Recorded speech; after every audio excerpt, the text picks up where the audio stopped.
Have you ever devoted yourself to something that only exists within your mind? A story or fairy tale of the utmost importance. Magical items and devoted allies surround and envelop you, making you more powerful than ever. But someone dying in that tale might ripple your emotions. You feel it build and wash against the shores of your conscience. Well, I have. This is a story of a few friends who got together to save the world. Their own world. The world of Dungeons and Dragons. The world of D&D. There are many mediums that connect the player to the game. The minis, which represent your character, the dice that you can roll, artwork to be admired. But what is it about this game that keeps the player coming back? What is it about Dungeons and Dragons that is so appealing? I think it's therapeutic in a way, because it's like, okay, for every Sunday, for however long we play, 7 hours, sometimes longer, I get to be someone else. Go over to you. I can't promise you that this isn't gonna explode in your face again. And get to do things that Alyssa can't do. And sometimes, like, my character is really charismatic, and I'm not. So sometimes before I have to go to talk to someone or do this interview, I'll think, like, how would he handle the situation, you know? And it just kind of gives me strength sometimes. And how might these same sentiments of being attracted to this game be found within the one who runs it, the Dungeon Master? You know, it's gonna sound so cheesy, but it just means everything. It means everything to me. It's something that the consistency and being able to sit down with my friends and always able to have this thing that everyone cares so much about, always be there, it keeps me going at times. Just the worst days, the worst weeks, the worst months, it just keeps me going. Happy birthday to you. My God. Happy birthday to you. Happy birthday, dear Ryan. Happy birthday to you. Much like characters in our campaign, I had to take time to go on an adventure across a great distance in order to gain more information. My brother, Jake, also plays D&D. While he shied away from a sit-down interview, I was able to have him speak on a different way of playing the game. By using an online platform, players from across the world can connect and play. Websites or programs like Roll20 or Tabletop Simulator create an online version of the game. It provides everything the user needs to run a complete setting, saving them time and money compared to those playing it in person. But D&D can get complicated, and listening to him explain the plot of a game he is developing, you'll understand why.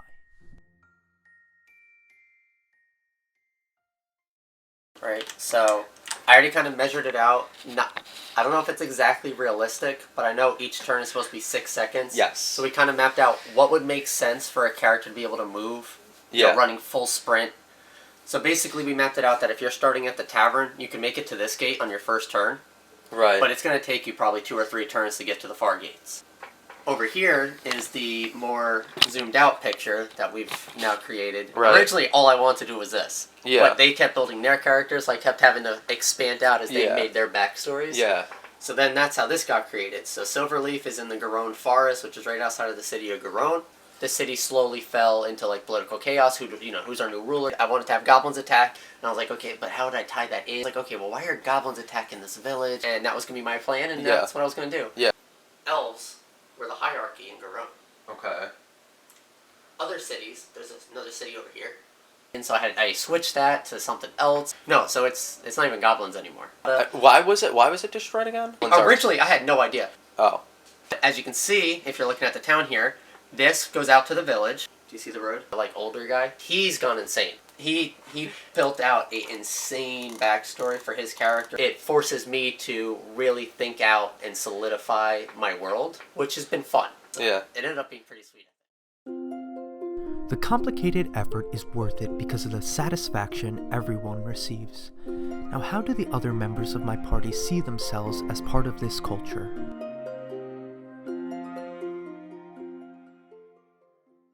Hi, my name is Sky Waters. When I first heard about D&D, it is when I met my first boyfriend, Bo. My name is Bo Pearson. My character in our 1-year campaign is Algernon Blackwood. Mr. Blackwood? Mr. Blackwood? Yes.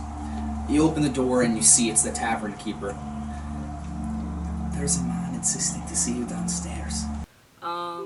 Well, you know, I had heard about it before. It was like a nerdy game where everybody dressed up and then, like, role-played and, like, acted as wizards. It was always a bunch of old people in their basements. My dad used to play D&D way back in the day, and I think he was the first one to tell me about his stories of going to hell and fighting the devil and fighting his way back out of hell. He said he wishes for you to go alone. Normally I wouldn't take him, but he gave me quite a bit of gold, so... Tell him I'll be down in a minute. But, my first game that I played was probably, I think, 2015, and it was... there were 13 players, including the Dungeon Master, and I was the only girl.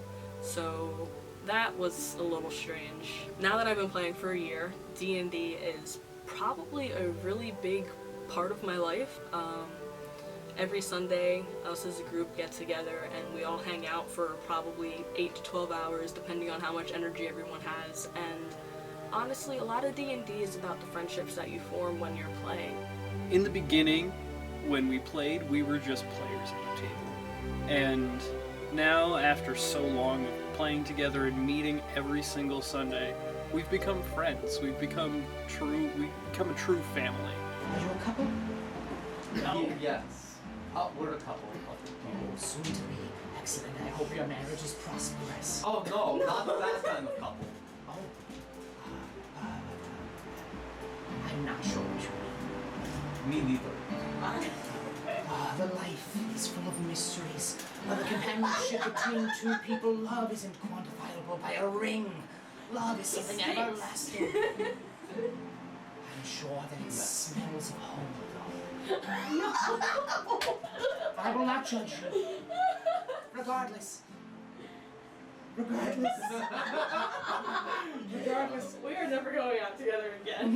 This is the dynamic too. I don't know what you're talking about. I love Would you this. like this sharpened, perhaps? My little cousin, he's 9 years old, and he constantly talks about Dungeons and Dragons. I only had one spare healing potion, and I already used it.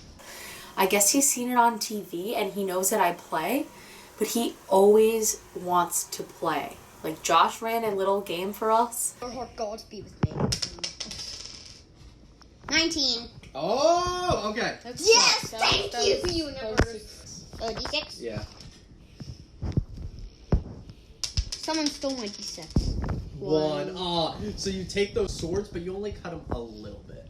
Like, all the way to... Yeah, just like But a it little did bit. hurt him, like, ugh. It hurt him. And he loved it. And every time I see him, he asks, when am I playing Dungeons and Dragons? When are we playing Dungeons and Dragons? When can I come over to play Dungeons and Dragons? Do you have my character ready? Did you make my character? With all the pieces in place, the day finally arrived. PAX Unplugged, a convention for all tabletop games. The party prepared their garb and marched forth.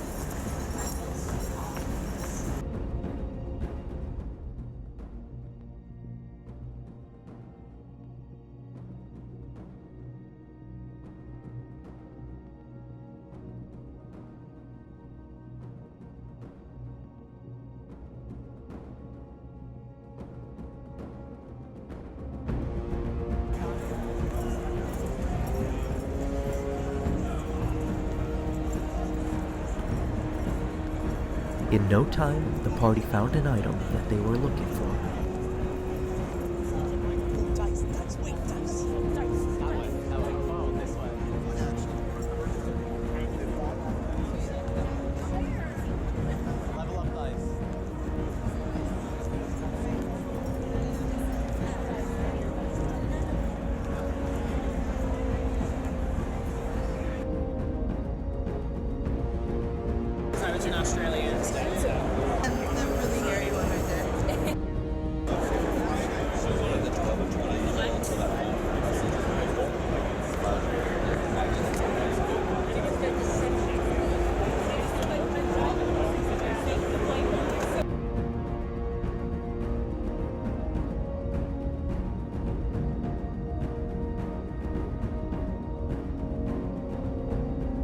In this vast land containing instruments of great value, we soon realized what a proper combination can bring to life.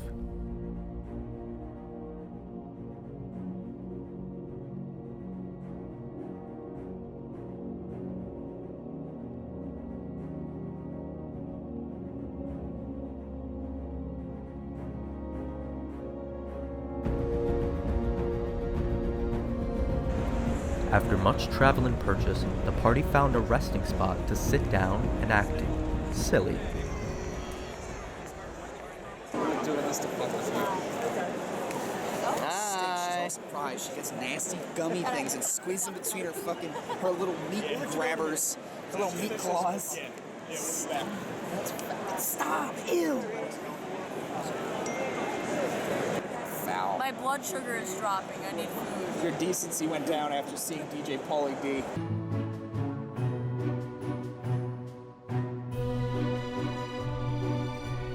With the day nearly complete, the party made a few more stops and then made their way back homeward.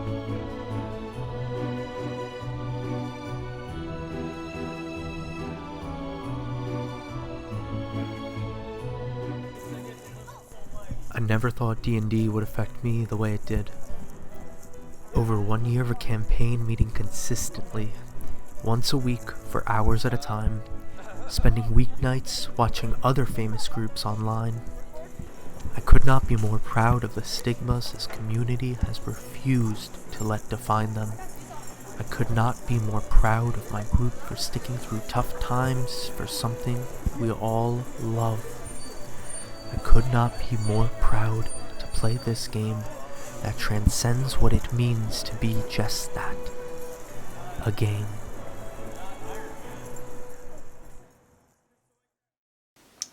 Closing statement. I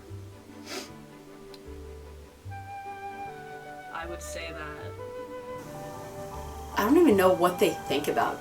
Like, what do they think Dungeons and Dragons is? I don't even know. if you have fun playing pretend, then D&D is for you. Don't be hesitant about playing. Like, don't be worried. Don't worry about the stigma. It's so much more than fighting monsters, that you make friends, that you grow as a person. The piece of advice I would give is just start with some friends, read the rulebook, barely, it doesn't really matter. Just get some character sheets. All you need is pen, a paper, and a tiny piece of grit. That's it. That's all you need. One by one squares. You'll figure it out. It'll be fine.